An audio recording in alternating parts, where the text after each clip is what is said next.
Greetings to you and welcome to this episode of Grace Podcast. I'm Timothy Muse. I'll be your host as we spend this time together today.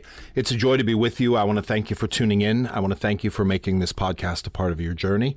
And as always, I want to thank you for being on the journey, for being here, for investing in yourself. If this podcast is helpful, please share it out there. Put it out there on your social media feeds. I post on LinkedIn, X, Instagram, and Facebook. If you follow me or the podcast, the life coaching on any one of those feeds, you're going to see these episodes. And if you're on one of the listening platforms, Spotify, iHeartRadio, or Amazon Music, follow us, give us a rating and review. Every positive rating and review tells the platform that people are listening, and you'll get a notification when a new episode comes out. And if you want to reach out to me directly, GraceLifeCoaching.com is the website. I would love to hear from you. Contact me if you can do some coaching, got some questions, some recommendations, or do some meditation, some Reiki, whatever I can do for you. GraceLifeCoaching.com is how you can get a hold of me. We continue on in our series, What the End of Summer Can Teach Us as we grow. And as we enter into this episode today, we're going to talk about one of the most difficult parts of growth, endings. There comes a point near the end of summer where you begin to notice little signs that the season is changing. Maybe it's the evening light. Maybe it's the school buses appearing again, which they have right around us. Maybe it's the first morning that feels a little cooler. Maybe it's simply looking at the calendar and realizing how quickly the weeks have passed. Summer is still here, but you know that it won't be here forever. And no matter how much we love summer, we understand something about seasons that we sometimes struggle to accept in our own lives. They aren't supposed to last forever. Summer isn't a failure because autumn arrives. A season can be good, meaningful, enjoyable, even beautiful, and still need to end. The same can be true in our lives. Sometimes something has served its purpose. Sometimes we've learned what we needed to learn. Sometimes we've changed. Sometimes circumstances have changed. And sometimes the healthiest thing we can do is stop asking how to hold on and begin asking how to let go. I want to explore that idea. Some things are supposed to end. Now, we're pretty good at celebrating beginnings. Think about it. A new relationship, a new job, a new business, a new fitness program, a new school year, a new home, a new goal, a new year. Beginnings carry energy. They give us something to anticipate. We make plans around them. We tell people about them. Sometimes we photograph them and post them. We enjoy the feeling that something new is happening. Endings don't always receive the same enthusiasm. Sometimes an ending makes us immediately wonder what went wrong. If a job ended, something must have gone wrong. If the friendship changed, something must have gone wrong. If the dream changed, something must have gone wrong. If we no longer want what we wanted 10 years ago, something must be wrong with us. But that's not necessarily true. Sometimes nothing went wrong. Sometimes something simply reached its completion. There's an important difference between failure and finished. We don't stand outside on the final warm day of the year and say, summer failed. No, we say summer happened. Summer gave us what summer gives, and then the season changed. Maybe there are things in your life you need to look at in the same way. Not, I failed, or it failed, but perhaps it's finished. You know, we often use longevity as a measure of value. If something lasts a long time, we assume it was successful. And certainly, there are commitments worth maintaining. There are relationships worth fighting for. There are goals that require patience. There are difficult seasons where the right decision is to stay, work, persevere, and keep showing up. But length alone doesn't determine whether something was worthwhile. Some people are part of our lives for a relatively short time and still leave a lasting impact. Some experiences last only a few months but change the way we see ourselves. Some opportunities don't become permanent, but they introduce us to something important. Something temporary can still be meaningful. Think about a summer vacation. We don't say that vacation wasn't valuable because it only lasted a week. Its temporary nature doesn't remove its meaning. In fact, knowing that it won't last forever may help us appreciate it even more. The same is true of many things in life. Sometimes the healthiest way to honor something isn't to desperately try to keep it. Sometimes it's simply to say, I'm grateful that was part of my life. You see, giving up and letting go are not the same thing. We need to be careful here because there's a major difference between giving up and letting go. Giving up can happen when something becomes difficult. Letting go is different. Letting it go comes from recognizing that something no longer fits the life you're building. Giving up says, this is harder than I expected, so I'm done. Letting go says, I've considered this carefully, and continuing to carry this is no longer healthy, useful, meaningful, or aligned with who I'm becoming. That's why letting go requires wisdom. We shouldn't walk away from every difficult situation. Relationships are difficult. Goals are difficult. Careers are difficult. Personal growth is difficult. Anything meaningful will probably require perseverance at some point. But there are also times when perseverance turns into stubbornness. Sometimes we're no longer staying because staying is right. We're staying because we're afraid to leave. So ask yourself, why am I still holding on to this? That's a powerful question. Maybe your answer is love, commitment, responsibility, purpose, hope. Those can be good reasons. But perhaps the answer is something else. Fear, guilt, pride, habit, embarrassment, other people's expectations, fear of starting again, fear of admitting that something didn't work, fear of not knowing what happens next. If fear is the primary reason you're holding on to something, that's worth examining. Another thing worth examining is the idea that's called sunk cost fallacy. There's a concept in decision making that's called sunk cost fallacy. Put simply, we sometimes keep investing in something because we've already invested so much. We say, I've already given this 5 years, or I've already spent all this money. I've already worked this hard. I've already told everyone I'm doing this, so we keep going. But what we've already invested doesn't automatically tell us that we should invest tomorrow. It's very important. A better question is, knowing what I know now, is this still where I should put my energy? That's harder than simply counting the years you've already invested, but it can also bring clarity. Your past decisions deserve consideration. They don't necessarily deserve control over your future decisions. I had to give blood recently, and I went to the lab, and I was sitting there, and I sat there for about 45 minutes, and there was a bunch of people ahead of me, and the line wasn't whittling down, and I'm sitting there going, man, I really want to get this done. I've waited so long. Should I get up and leave, or should I keep waiting? Well, I ultimately got up and left, because even though I waited so long to get to that point, I didn't have time to wait longer. So I didn't say, I've waited so long, I'm just going to keep waiting. I'd have been waiting for hours. No, sometimes we invest something and we don't want to give up or let go because of the amount we've invested in it for so long. But that doesn't necessarily deserve controlling over our future decisions. Yes, I've sunk time in this. Yes, I've put energy into this. But is this a healthy direction forward? That's the sunk cost fallacy. Because we've sunk so much into it, we just have to keep doing it. That's not a good reason to keep going. It's not. And sometimes we outgrow ourselves. There are things we carry that aren't jobs, projects, or relationships. Sometimes what needs to be released is an old identity. Maybe we have spent years being known as the strong one, or the responsible one, or the peacemaker, or the successful one, or the person everybody calls, the person who never needs help, the one who always says yes. Those identities inside of us, they may have served a purpose. Maybe they helped you succeed, or maybe they helped your family, or maybe they helped you survive a difficult season. But eventually, an identity can become a cage. So we can become so committed to being the person we've always been that we don't give ourselves permission to become someone different. You're allowed to change. You're allowed to say, that used to matter more to me than it does now. I used to believe that, but I've learned something since then. I once wanted that, but I don't want it anymore. I tolerated that before, but I'm not willing to tolerate that now. Changing your mind because you've gained wisdom isn't hypocrisy, it's growth.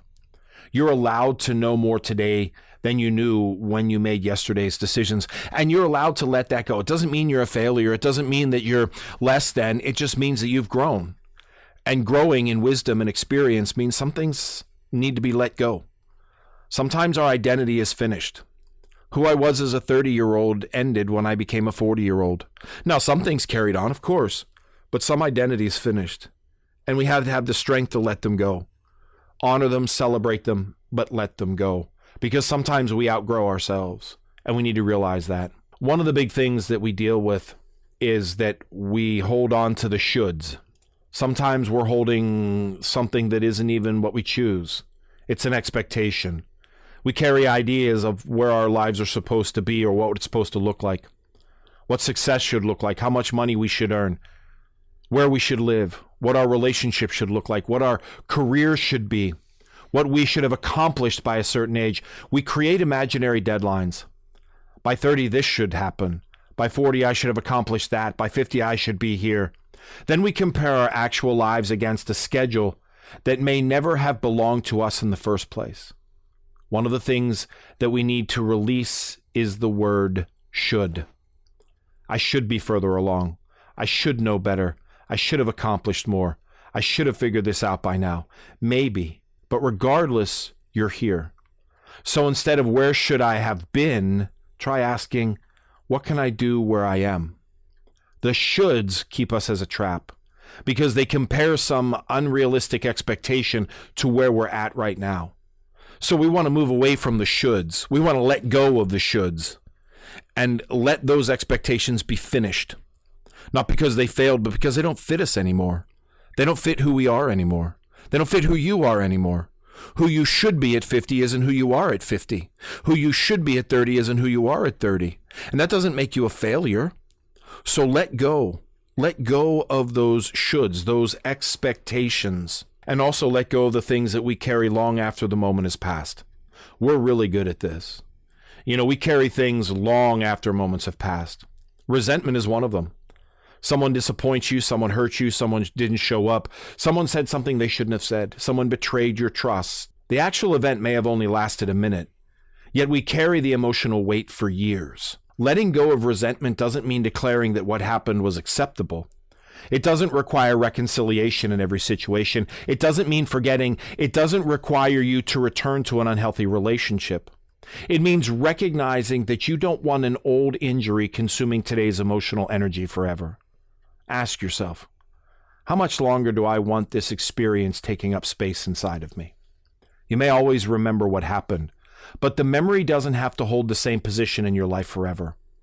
You can acknowledge it happened, it hurt, it mattered, I learned from it, and also say, I don't want to continue organizing my future around it. That can be a very powerful form of letting go, of releasing it. Here's something else we need to understand. Healthy endings can still hurt. You can make the right decision and still feel sad. You can leave a job that no longer fits and miss the people. You can move into a better home and still feel emotional when you close the door of the old one for the last time. You can watch your children grow and feel proud while also missing the years when they were small. You can retire and experience both relief and loss. You can close a chapter you know needed to be closed and still grieve what the chapter meant to you. Those emotions can exist together. Feeling grief doesn't automatically mean the ending was wrong. Sometimes grief simply says, this mattered, and we can honor that. Something can matter deeply without needing to remain forever. But we have this idea that if we let it go, then it was a failure. No, something can matter and it can grieve us, but we still let it go. There's another reason why we might not let things go, and that's because when we let things go, it creates empty space. And we don't always know what to do with space. If you stop doing something that occupied your life for years, what comes next? If a relationship ends, what fills your time? If you retire, who are you when the occupation no longer provides part of your identity? If you stop trying to make everyone happy, what happens when someone is disappointed in you? If you release a goal, what becomes the new goal? Uncertainty can be uncomfortable.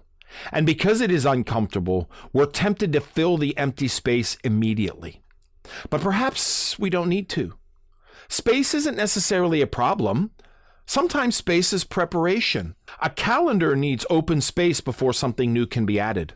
A garden needs room before something else can grow. Our lives can sometimes need space before we can clearly recognize what belongs next. Don't rush to fill every opening. There are times when the wisest thing you can do is allow yourself to be between chapters for a while, between what is ended and what is coming next. Imagine taking a trip, all right? You're packing for it. You open your suitcase and discover that you never unpacked from several previous vacations. There are old receipts, clothes you don't wear, shoes you don't need, items that were perfect for another destination but make absolutely no sense for where you're going now. Would you keep everything simply because it was already in the suitcase? Probably not. You'd ask, do I need this where I'm going? Maybe you need to ask the same question emotionally. We carry beliefs from 20 years ago. Old fears, old expectations, old insecurities, old definitions of success, labels someone gave us years ago. And because we've carried them for so long, we assume they belong to us. But sometimes something being familiar doesn't mean it's necessary. If it's familiar, it doesn't necessarily mean it's necessary. Here's a really important question to sit with. If you weren't already carrying this belief, this thought, this identity, would you choose to pick it up today? If your answer is no, that tells you something. Because sometimes we carry things from the past that we don't need to carry anymore. Not out of shame or guilt or failure, but we've changed. We've grown. Some things we just need to let go, to say goodbye to shift into a new identity. Now, this isn't permission to abandon everything difficult. Please don't hear this. I want to emphasize this because it's important.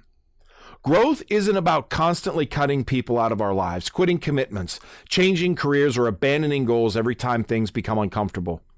That's not maturity either. Some things deserve perseverance. Relationships need patience. Commitments matter. Goals require discipline. There will be times when your answer is, this is hard, but it still matters. If that's true, then stay. Work, invest, keep showing up. The question isn't, is this difficult? The question is this still healthy, meaningful, necessary, or aligned with the person I'm becoming? If the answer is yes, difficulty alone isn't a reason to leave. If the answer is no, then you may need to explore why you're still holding on. I'm going to give you a simple exercise to do. I want to take a sheet of paper and draw a line down the middle. On the top of one side, write what I'm taking with me. On the top of the other side, write what I'm leaving behind. Then begin to think about the season you're moving through. On the first side, maybe you write confidence and healthy habits, a friendship, a lesson. These are the things I'm taking with me. Better boundaries, a meaningful memory, a renewed sense of purpose, a commitment to exercise, more intentional time with family, a clear understanding of myself. Then consider the other side. What are you leaving behind? The need to please everyone, an old grudge, an unrealistic expectation, a commitment that no longer makes sense, constant comparison, the belief that you're too old to change, the belief that your value depends on how productive you are, the need to explain every decision, a mistake you've replayed again and again in your head. You don't need to fill the page. Maybe there's only one important thing on each side, but that's enough. The point is to intentionally decide what deserves to travel with you and what deserves to be left behind with this one simple sentence. That belonged to that season. That belonged then. It doesn't belong now. Because there are some things in our life that belong to a certain season, and then that season comes to an end, and they don't belong into the next one. Maybe a relationship belonged to a season, or a particular dream, or an earlier version of yourself. Maybe a particular responsibility belonged to that season, or an expectation. Saying that doesn't mean it was worthless. It doesn't mean it was a mistake. I mean, think about summer clothes. They're useful, right? They make perfect sense in August, but when the weather changes, you don't become angry at them because they no longer look appropriate. No, they serve their purpose in a season where they belonged. Some parts of our lives are like that. They were right then. They aren't right now. Growth requires enough self-awareness to recognize the difference and to recognize the amount of energy we hold on to when we try to drag things into seasons that don't belong there. Because sometimes we hold on to things like energy. They take energy. Imagine carrying something heavy in your hand all day. Eventually your muscles become tired. Emotional burdens work much the same way. Resentment takes energy. Trying to control other people takes energy. Maintaining appearance takes energy. Constantly pleasing people takes energy. Pretending to be someone you're not takes energy. Replaying an old failure takes energy. So imagine what would happen if some of that energy becomes available again, because you left behind what doesn't belong in this season. You could invest in your health or your relationship or creativity or peace. Letting go isn't always primarily about losing. Sometimes, my friend, it's about recovering energy that's been tied up in something that no longer needs to be carried. When the summertime ends, I put my summer clothes away because they're just in the way in January. I don't need shorts and tank tops out in January, but I need them out in August. So I'm not carrying them into the next season. Sometimes we need to let things go because they don't belong and free up energy for something else. All right? And look, here's the deal. You might be thinking, hey, some things just need closure. I've heard that a lot. You may have to close the chapter without getting an ending you wanted. And that's so true. Sometimes we keep a chapter open because we're waiting for something. Maybe an apology or an explanation or recognition or justice, an answer. We believe we can't move on until we receive it, and sometimes it never comes. That's painful. But at some point, we need to ask ourselves whether we're willing to close the chapter even without the ending we wanted. Closure isn't always something another person can hand to us. Sometimes it becomes a decision. You may have to say, I may never understand everything that happened, but I am no longer willing to build my future around getting an answer. There's courage in that. We talk a lot about the courage required to begin. An ending can require courage too. It takes courage to admit this isn't working. I've changed. I need something different. I forgave myself. I'm ready to move forward. I don't need to carry this anymore. And in doing that, we make room for the person we're becoming. Ultimately, this isn't only a conversation about what has been.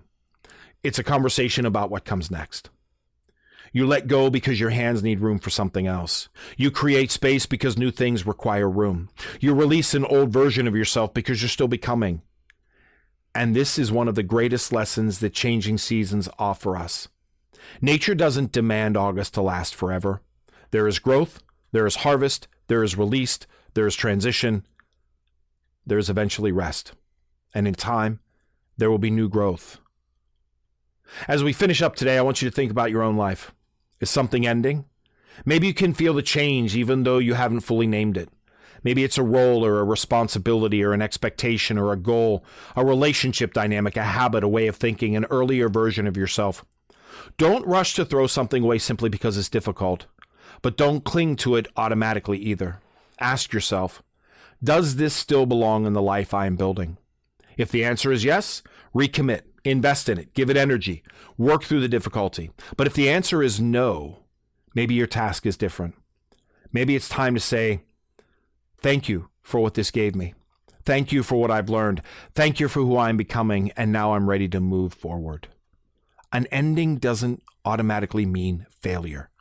Summer doesn't fail when fall comes. A sunset doesn't fail because night arrives. A chapter doesn't fail when you turn the page. And you haven't necessarily failed because something in your life has reached its completion.